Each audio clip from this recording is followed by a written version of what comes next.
Sure, on paper, these may not be the daily training or the max cushion shoe of the year, but for its price point, there is one use case that I think these might be very good for. Let's talk about 361's O2.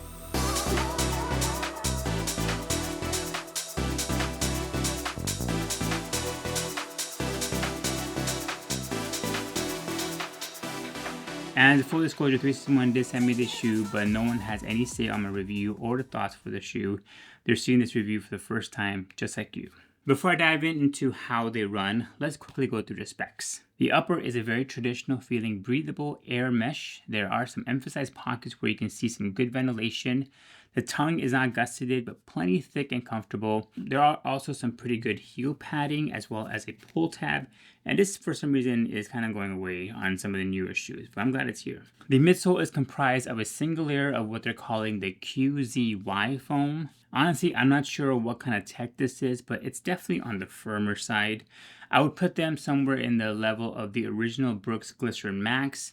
Also, because of the firmer and overall wide nature, it's plenty stable and provides a pretty decent bounce. The stack height is at 42 millimeters in the heel and 36 millimeters in the forefoot for a 6 millimeter drop. For the outsole, it has a very thick layer of rubber outsole that I think will last a very long time.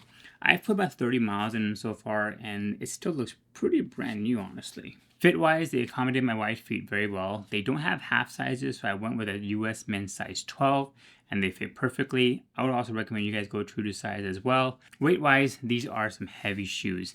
The left came in at 385 grams, and the right came in at 388 grams. And I'll be honest, you can definitely feel the weight of these when you run in them. Finally, for the price, this is probably the strongest part of the shoe, honestly. At $47, it's a pretty good deal for that one specific use case. I'm going to get to that in a little bit.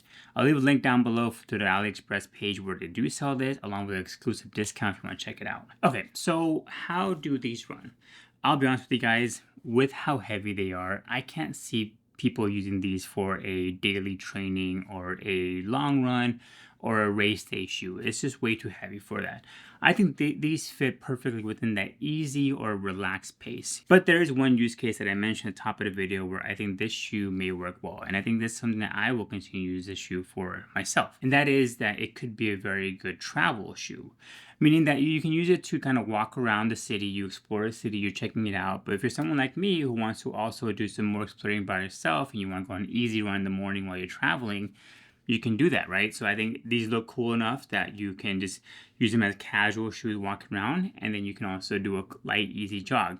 Again, I'm not saying you're going to be able to do a workout while you're out there traveling, and who wants to do workouts when you're traveling? But if you want to use it for an easy, 5K run in the morning just to go check out the city, this is not a bad idea. So I think for travel, these might be a good idea.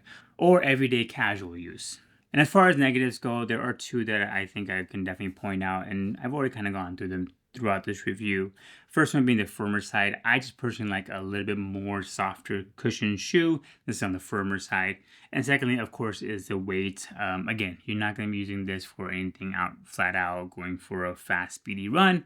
But I think as a travel companion or a good budget everyday shoe that can get some light run in, honestly, pretty good use case. So, what are your thoughts on 361's O2?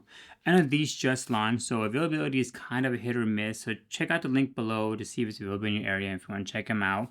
Again, there's a discount code down below if you want to try those to make it even cheaper for you. Later this week, I'm going to be covering another budget shoe that I think will put a lot of the speedy trainers to shame. It's a race day edition. You don't want to miss that. And as always, guys, thank you so much for watching, subscribing, and liking. I'll see you guys next time.